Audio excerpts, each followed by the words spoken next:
Hello everyone, मेरा नाम है प्राची बर्थवाल और मैं आ गई हूँ एक नई डरावनी कहानी के साथ। आज की कहानी का टाइटल है संगिनी। तो चलिए इस कहानी की शुरुआत करते हैं।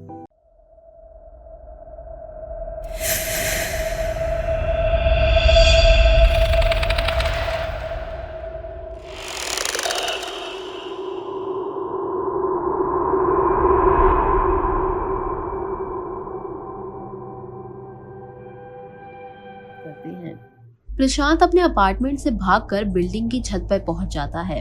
वह चीखता चिल्लाता हुआ ऊपर जाके छुप जाता है। तभी वहां छत पर कोई आ जाता है, जिसे देखकर प्रशांत के पसीने छूट रहे थे। आखिर वो किससे इतना डरा हुआ था?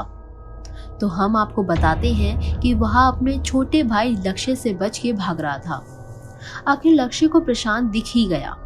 प्रशांत हाथ जोड़कर उसे दया की भीख मांगता है और वो बार बार कहता है, मम्मा मुझे छोड़ दो, मुझे जाने दो। लेकिन लक्ष्य पागलों की तरह हंसता है और कहता है, अब मैं सभी से ऐसे ही बदला लूंगा। आखिर लक्ष्य अपने भाई के साथ ऐसा क्यों कर रहा था और वो किस बात का बदला ले रहा था? प्रशांत रोता रहता है और काफी डरा हुआ भी था। प्रशांत बार बार उसे बोलता है कि उसे मत बुलाना प्लीज, उसे मत बुलाना। लक्ष्य कहता है, उसे बुलाए बिना तो बदला पूरा ही नहीं होगा। और तभी वह आसमान से एक लड़की हवा में उड़ती हुई प्रशांत की तरफ आ जाती है। प्रशांत चिल्लाते हुए भागने की कोशिश करता है, लेकिन वो लड़की अपनी शक्ति से प्रशांत को हवा में उड़ाकर बिल्डिंग की दीवार के पार ले जाती है और उसे नीचे फेंक देती है। 8 मंजिला बिल्डिंग से गिरने पर प्रशांत की वहीं पर मौत हो जाती है। उसके सिर से खून बह रहा था। उसकी मौत पर लक्ष्य और वो लड़की जोर जोर से हंसने लगते हैं। प्रशांत की मौत से उनका एक दोस्त रजत काफी परेशान होता है और वो सारी बात अपनी मंगेतर कोमल को बताता है। रजत को समझ में नहीं आ रहा था कि प्रशांत के साथ ऐसा क्या हुआ।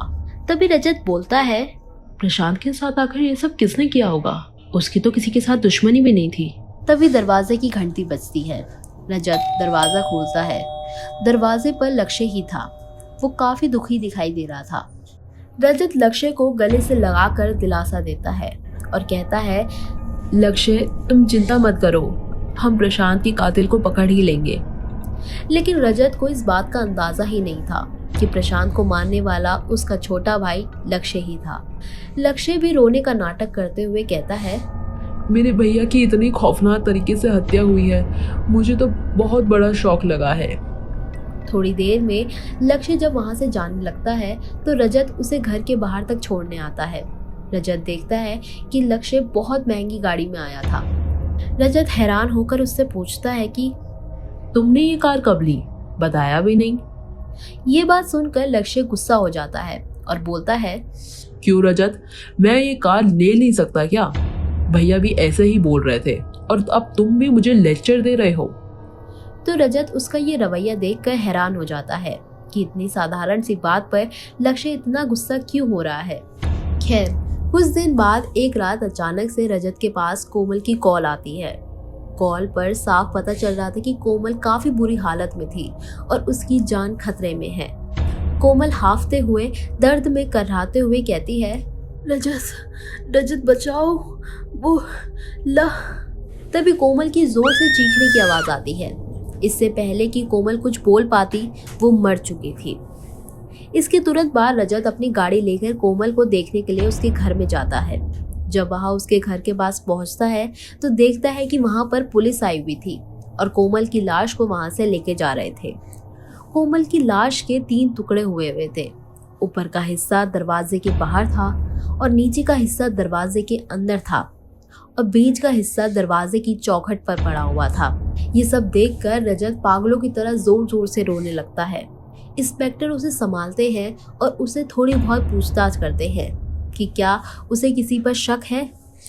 तो रजत रोते बिलखते हुए कहता है, मुझे कुछ भी समझ नहीं आ रहा कि मेरे खास लोगों के साथ ऐसा क्यों हो रहा है और ऐसा कर कौन रहा है। तभी इंस्पेक्टर कहता है, ठीक है मिस्टर रजत, अगर आपको कुछ और याद आए तो प्लीज हमें जरूर बताना। इस घटना के 2 दिन बाद ऐसा कुछ हुआ कि आखिर हर रात से पर्दा उठ गया था। तो रात के 1 बज रहे थे। रजत अपने कमरे में कोमल की तस्वीर देखकर उसे याद कर रहा था और उसकी आंखों से आंसू टपक रहे थे और वह काफी गुस्से में भी था क्योंकि कातिल का अभी तक पता नहीं चल रहा था। वहीं उसकी माँ दूसरे कमरे में सो रही थी। अचानक दरवाजे पर जोर जोर से ठक ठक होती है। रजत गुस्से में चिल्लाते हुए बोलता है, इस वक्त कौन है दरवाजे पर? तुम्हें बेल नहीं दिखाई दे रही क्या जो दरवाजा बजा रहे हो? नॉनसेंस कहीं के। रजत उठकर दरवाजा खोलने के लिए जाने लगता है। तभी बार बार दरवाजा खटकता है। रजत दरवाजा खोलता है लेकिन दरवाजे पर कोई नहीं होता। वो हैरान हो जाता है और वहां चेक करता है पर कोई नहीं था। वो बाहर भी चेक करता है और वापस अंदर आकर दरवाजा बंद कर देता है। तभी वो वापस कमरे में जाने लगता ही है और देखता है कि साइड में सोफे पर लक्ष्य बैठा था। रजत एकदम चौंक जाता है। अरे लक्ष्य, मैंने तुम्हें अंदर आते तो नहीं देखा। तुम अंदर कैसे आए? और दरवाजा क्यों पीट रहे थे? बेल भी तो थी ना, उसे भी तो बजा सकते थे। तभी लक्ष्य रजत के पीछे देखकर जोर जोर से हंसने लगता है। रजत पीछे मुड़ के देखता है तो उसके पीछे वही औरत थी जिसने प्रशांत की जान ली थी, लेकिन रजत को नहीं पता था कि वो कौन है। तभी वह औरत हवा में उड़ते हुए रजत को पकड़कर उसका गला दबाने लग जाती है। रजत जोर से चीख मारता है। उसकी चीख सुनकर उसकी माँ उठ जाती है और भागकर उसके पास आती है। उसने गले में ओम वाला लॉकेट पहना हुआ था। उसको देखकर वह औरत गायब हो जाती है और लक्ष्य भी गायब हो जाता है। रजत की माँ काफी कुछ समझ गई थी, इसलिए वह बिना कुछ सोचे समझे अपने बेटे को एक बाबा के पास ले जाती है। रजत उस बाबा को सारी बात बताता है और बाबा समझ जाते हैं कि जिस औरत ने रजत को मारने की कोशिश करी थी वो कोई साधारण औरत नहीं थी, बल्कि संगिनी है, एक चुड़ैल जो उस आदमी की हर एक इच्छा पूरी करती है जिसने उसे इस दुनिया में बुलाया हो। रजत की माँ बाबा से विनती करती है और कहती है, बाबा जी, मेरे बेटे की जान कैसे बच सकती है? कुछ कीजिए बाबा जी। बाबा उनको बताता है कि इससे बचने का एक ही तरीका है। जिस इंसान ने उस संगिनी को इस दुनिया में बुलाया है, अगर उस इंसान को खत्म कर दिया जाए तो उसकी जान बच जाएगी, वरना वो ऐसे ही और लोगों की जान भी लेती रहेगी क्योंकि वह खून की प्यासी है। बाबा की ये बात सुनकर दोनों ही बहुत डर जाते हैं। वहीं दूसरी ओर लक्ष्य उस संगिनी से खुश हो होकर बातें कर रहा था। लक्ष्य उससे बोलता है, मुझे यकीन नहीं होता कि तुम इतनी अच्छी हो। तुम मेरी हर एक इच्छा पूरी कर सकती हो। तभी संगिनी उसके गालों पर हाथ रखते हुए कहती है, मैं आपके लिए ही बनी हूँ। तभी लक्ष्य बोलता है, अच्छा हुआ जो वो डायरी मुझे मिल गई, उसी से मुझे तुम भी मिल गई। दरअसल लक्ष्य को एक सुनसान रास्ते में सड़क किनारे पुरानी डायरी मिली थी जिसमें ऐसे ऐसे मंत्र लिखे थे जिससे संगिनी इस दुनिया में आई थी। साथ ही वह अपने भाई और रजत को इसलिए मारना चाहता था क्योंकि वो आपस में बिजनेस कर रहे थे और काफी कामयाब हो गए थे।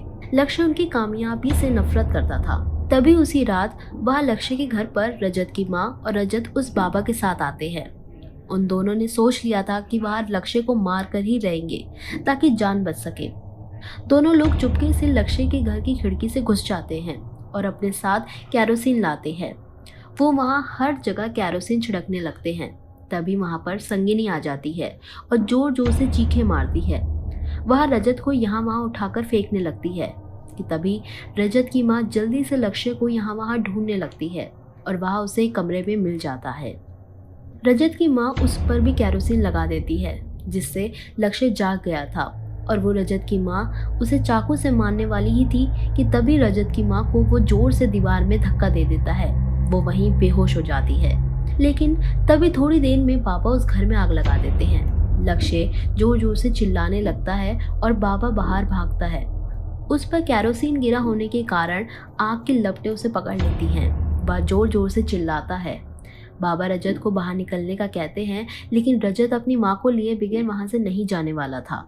बाबा कहते रहते हैं कि बेटा रजत, निकलो जल्दी, जल्दी चलो यहाँ से, ये घर जलकर खाक हो जाएगा। रजत कहता है कि वो अपनी माँ को लिए बिना वहाँ से नहीं जाएगा, तो वो सारे घर में उन्हें ढूंढने लगता है। पूरा घर जलने लगता है। तभी संगिनी भी अपनी शक्ति से आग को बुझाने की कोशिश करती है, लेकिन लक्ष्य के मरने के साथ साथ उसकी भी शक्तियों का असर नहीं हो रहा था। वो काफी कमजोर पड़ गई थी। रजत अपनी माँ को ढूंढते हुए उस कमरे में पहुंच जाता है। वो देखता है कि उसकी माँ वहाँ बेहोश पड़ी थी। वह जल्दी से अपनी माँ को उठाता है और जाने लगता है। आखिर बड़ी मुश्किल से रजत और बाबा और उसकी माँ के साथ घर से बाहर निकल जाते हैं। वहीं लक्ष्य के साथ साथ संगिनी भी खत्म हो जाती है और इस तरह रजत को संगिनी से मुक्ति मिल जाती है। तो ये थी आज की कहानी। बताइएगा जरूर कि आपको आज की कहानी कैसी लगी। जल्दी आएंगे एक नई डरावनी कहानी के साथ। तब तक ले बने रहिए हॉरर सिटी के साथ।